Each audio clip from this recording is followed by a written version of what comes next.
नमस्कार। आज हम लोग महात्मा बुद्ध के उपदेश व शिक्षाएं का अध्ययन करेंगे। ठीक है ना।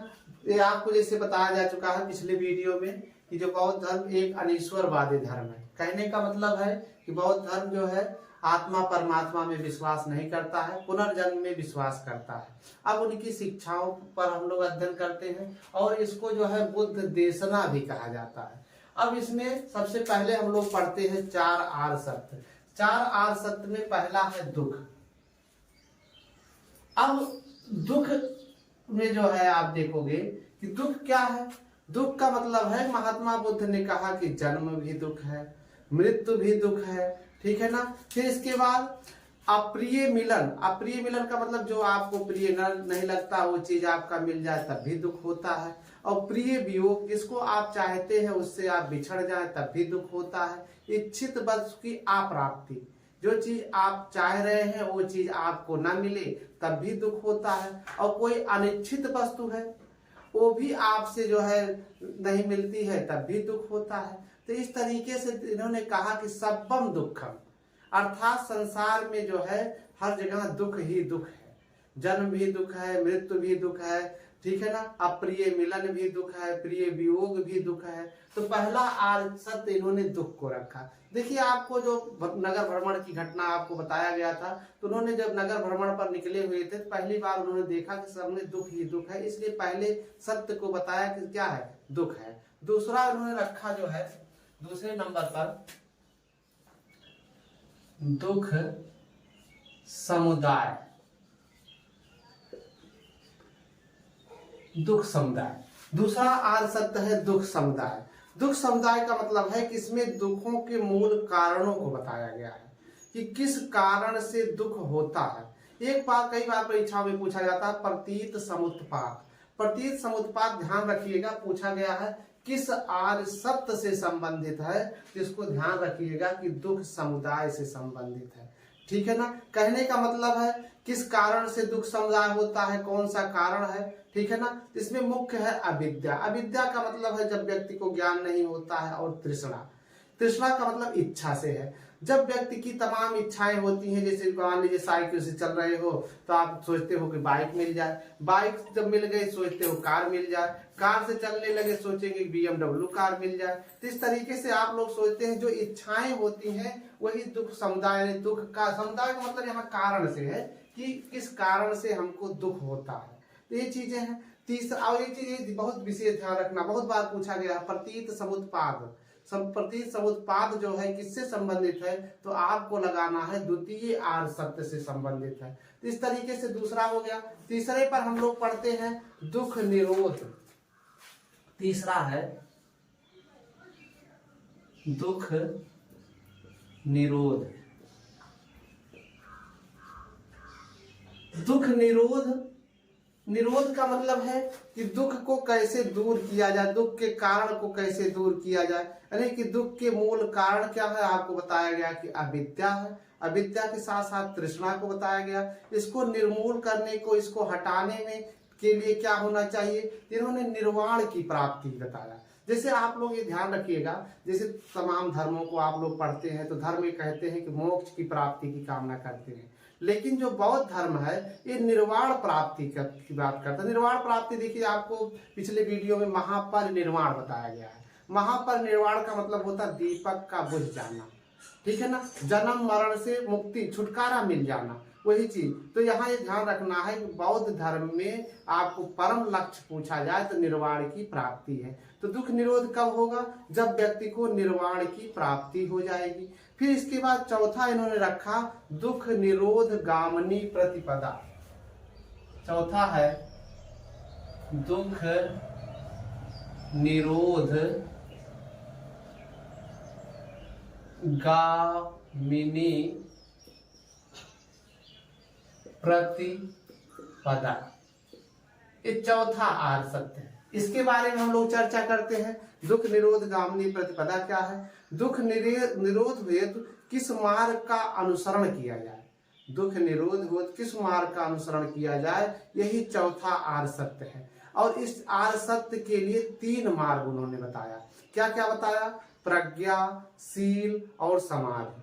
ठीक है ना। तो यही प्रज्ञाशील समाज जो है आगे चलकर अष्टांगिक मार्ग बन गए, उसको अभी हम चर्चा करेंगे कि कौन कौन प्रज्ञा के तहत आता है, कौन कौन से शील के तहत आता है और कौन कौन सी चीजें समाधि के तहत आते हैं। तो इसी से जो है आपको दुख निरोध गामिनी प्रतिपदा से ये यहाँ से अष्टांगिक मार्ग जुड़ जाता है। अष्टांगिक मार्ग का मतलब है कि किस किन रास्तों पर हमको चलना है, कैसे कैसे जो है अपने जीवन को आगे बढ़ाना है, तो उसको कहा गया अष्टांगिक मार्ग। इसी से आप जोड़ सकते हो कि ये आपका चला आएगा किसमें, अष्टांगिक मार्ग में चला आएगा। अष्टांगिक मार्ग। अष्टांगिक मार्ग में क्या क्या चीजें, अष्टांगिक का मतलब देखिए अष्टांगिक 8 मार्ग, 8 मार्ग में क्या क्या रखा गया है। तो सबसे पहले इन्होंने रखा जो है सम्यक दृष्टि। सम्यक दृष्टि। अब देखो सम्यक दृष्टि का मतलब क्या है कि सभी के प्रति या जो है सभी के प्रति समान दृष्टिकोण होना चाहिए।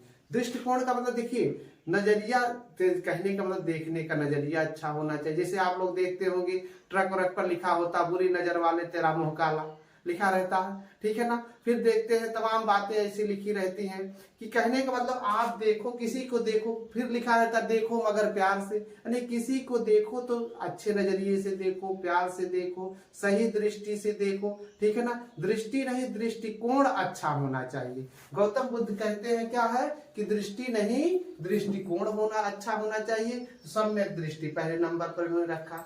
फिर दूसरे नंबर पर जो है सम्यक संकल्प,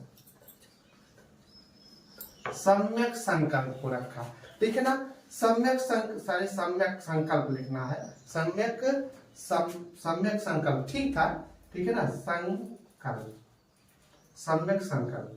देखिए सम्यक का मतलब है सही, संकल्प का मतलब आप लोग समझते हैं जिस संकल्प हमको करना है, ठीक है ना। संकल्प का मतलब है जैसे हम लोग सोचते हैं कि हमको क्या करना चाहिए क्या नहीं करना चाहिए, ठीक है ना। तो संकल्प कर लेते हैं लेकिन संकल्प करते हैं तोड़ देते हैं। जैसे हम सोचे कि आज हम पढ़ेंगे, खूब पढ़ेंगे, ठीक है ना, लेकिन फिर क्या है एक दिन मान लीजिए खूब पढ़े, दूसरे दिन नहीं पढ़ते हैं, ठीक है ना। तो संकल्प ऐसा करना चाहिए जो हमेशा करते रहेंगे। यानी जैसे पढ़ाई लिखाई की बात है तो पढ़ाई को आप ड्यूटी समझ कर करिए, ठीक है ना। ड्यूटी का मतलब ये होता है कि आप जैसे निर्धारित कर लिए, जैसे ड्यूटी होती है हम 6 घंटे करते हैं, तो उसी तरीके से पढ़ाई भी आप 2 घंटे 3 घंटे करिए। तो इस प्रकार से आप एक निश्चित संकल्प कर लीजिए हमको करना क्या है, ठीक है ना। तीसरे नंबर पर जो है सम्यक वाणी को रखा है इन्होंने, सम्यक वाणी। सम्यक वाणी का मतलब है कि जो आप बोलते हैं, ठीक है ना, बोलने का जो तरीका है, बात करने का तरीका है, तो हमेशा सही होना चाहिए, मधुर बोलना चाहिए, हमेशा मीठा बोलना चाहिए, कटु वचन कभी नहीं बोलना चाहिए। बोलने में भी हम लोगों से पाप हो जाता है, ठीक है ना। तो ऐसे पाप तो गांधी जी ने 7 पाप बताए हुए हैं, तो बोलने में कभी कभी पाप हो जाता है। तो ऐसी बात, तो ऐसी वाणी नहीं बोलना चाहिए। वाणी हमेशा क्या बोलना चाहिए, मधुर बोलना चाहिए। इन्होंने तीसरे पर सम्यक वाणी को रखा। हाँ यही चीज आपको ध्यान रखना है अष्टांगिक मार्ग में जो 3 मार्ग की बात इन्होंने रखा हुआ था, इसको प्रज्ञा के तहत रखा। प्रज्ञा का मतलब होता है जिससे हमको ज्ञान, देखो ये क्या है, दृष्टि है, संकल्प है, वाणी है।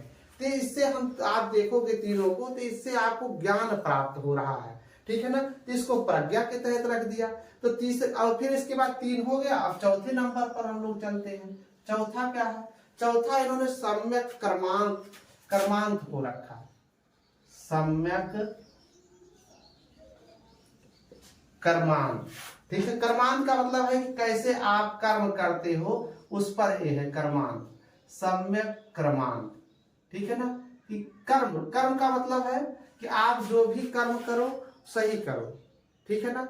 कर्म का मतलब जो हमारी कर्मेंद्रियां हैं, हाथ है, पैर है, ठीक है ना, ये सही होने चाहिए। किसी को आप दान दे रहे हो तो किस भाव से दान दे रहे हो, गलत पैसे का दान नहीं दे रहे हो, या फिर जो दान ले रहा है वो किस तरीके से ले रहा है, यानी कर्म है आपको। यानी कुल मिला के ध्यान रखना है कि जो बौद्ध धर्म है एक कर्म प्रधान धर्म है, कि जैसे आप कर्म करोगे उसी अनुसार आपको फल मिलेगा। तो सम्यक कर्म सही होना चाहिए।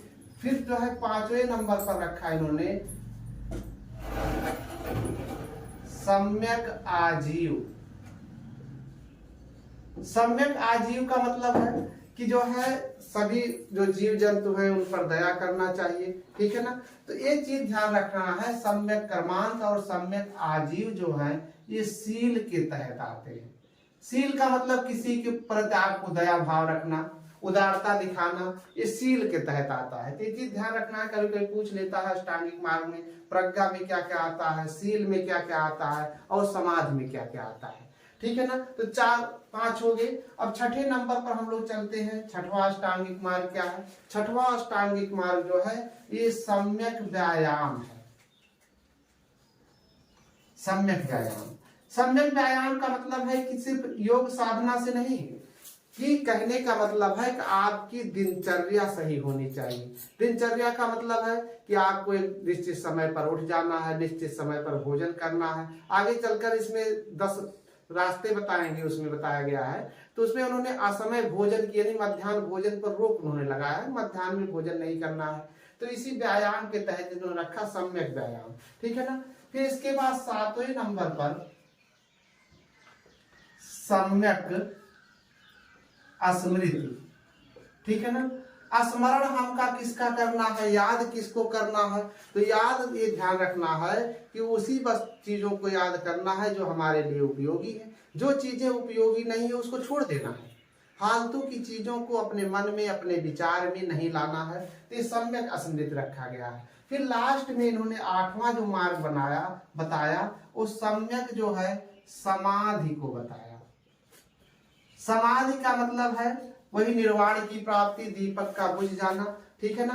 तो ये चीज ध्यान रखना है कि अब जो सम्यक व्यायाम है, ठीक है ना, सम्यक व्यायाम है, सम्यक स्मृति है, सम्यक समाधि है, ये किसके तहत आएगा?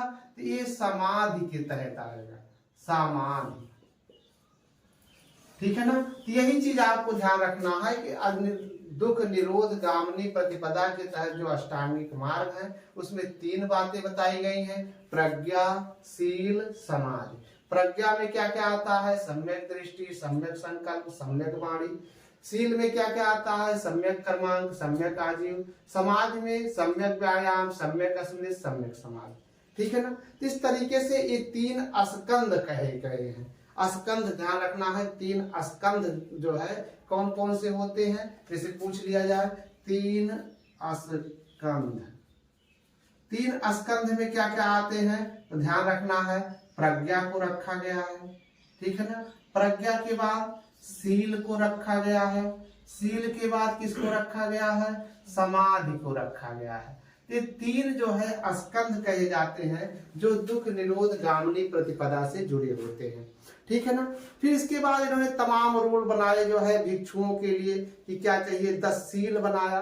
10 शीलों की चर्चा इसमें हम कर देते हैं। 10 शील में पहले नंबर पर इन्होंने अहिंसा को रखा। अहिंसा का मतलब आप लोग जानते हैं, हिंसा न करना। हिंसा का मतलब मन वचन क्रम से किसी के प्रति गलत नहीं सोचना, ठीक है ना। दूसरे पर सत्य भाषण, दूसरा नंबर है सत्य भाषण। सत्य भाषण का मतलब है कि सही बोलना, सत्य बोलना। तीसरा है अस्तेय। अस्तेय का मतलब चोरी नहीं करना, हमें किसी भी परिस्थिति में कोई चीज चोरी नहीं करनी है, अस्तेय को रखा। चौथे नंबर पर ब्रह्मचर्य। ब्रह्मचर्य यानी गृहस्थ जीवन में रहकर भी ब्रह्मचर्य का पालन का उन्होंने बात रखा कि ब्रह्मचर्य का ज्यादा पालन करें। 5वें नंबर पर नशा का त्याग। नशा का त्याग का मतलब है किसी प्रकार का नशा हमको नहीं करना है, ठीक है ना। आजकल देखिए हमारी युवा पीढ़ी जो है नशे में एकदम लिप्त होती जा रही है, जो एक समस्या का विषय है। तो नशा का त्याग इन्होंने कहा कि ठीक है ना। ये जो 5 आपको बताया गया, अहिंसा, सत्य भाषण, अस्तेय, ब्रह्मचर्य, नशा का त्याग, ये 5 चीजें जो है ये क्या है? पंचशील इसको कहा गया, ठीक है ना। तो पंचशील के तहत आती है। फिर 5 बातें इन्होंने और भी बताया, ठीक है ना। 5 बातें। छठे नंबर पर इन्होंने कहा मध्याह्न भोजन का त्याग। मध्याह्न भोजन का मतलब, त्याग का मतलब यह है कि दोपहर में आप भोजन, थोड़ा सा नाश्ता लंच कर लीजिए, लेकिन बाद जो है दोपहर का भोजन न करिए। फिर इसके बाद छठे नंबर पर माला धारण करना या सुगंधित द्रव्य का सेवन नहीं करना है, यानी सेंट नहीं लगाना है, परफ्यूम नहीं लगाना है। इसकी भी बात इन्होंने, आज देखिए सेंट परफ्यूम का बड़ा जमाना हो गया, लोग माला पहने रहते हैं। तो माला पहनने के इसलिए रोक लगा क्योंकि जो है वैदिक धर्म की प्रतिक्रिया स्वरूप जो है बौद्ध धर्म की उत्पत्ति हुई, इसलिए इन्होंने जो है माला का त्याग की बात कही कि माला नहीं धारण करना है। सुगंधित द्रव्यों का त्याग करना है, ठीक है ना। फिर जो है 8वें नंबर पर नृत्य संगीत। नृत्य संगीत का त्याग, इन्होंने कहा नृत्य संगीत को त्याग देना है, गाना नहीं सुनना है। आजकल देखिए नृत्य संगीत पर लोग विशेष ध्यान दे रहे हैं, तो नृत्य संगीत की त्याग की बात कहा इन्होंने। फिर इन्होंने कहा जो है कंचन कामनी। कंचन माने होता सोना चांदी, ठीक है ना। सोना चांदी कामनी स्त्री से लगाया गया, यानी सोना चांदी का त्याग कर देना है, ठीक है। तो 9वें नंबर पर और 10वें नंबर पर इन्होंने रखा कोमल सैया का त्याग। कोमल सैया का मतलब है कि जिस पर आप सो रहे हैं, ठीक है ना, वो बहुत जो है मुलायम बिस्तर नहीं होना चाहिए। मुलायम बिस्तर इसलिए नहीं होना चाहिए कि आप कठिन परिस्थितियों में कहीं चले गए, आपको वो बिस्तर हर जगह नहीं मिलेगा, इसलिए कोमल सैया पर नहीं सोना चाहिए ताकि हमको कहीं भी लेट जाए तो हमको नींद आ जाए। तो इस तरीके से इन्होंने जो है भिक्षुओं के लिए 10 शील बताए। तो ये बौद्ध धर्म की शिक्षाओं से रहा प्रश्न, ठीक है ना। तो इसको आप लोग थोड़ा सा ध्यान कर ले और इसको नोट कर ले, स्क्रीनशॉट ले ले, ठीक है ना। आज बस इतना ही, धन्यवाद।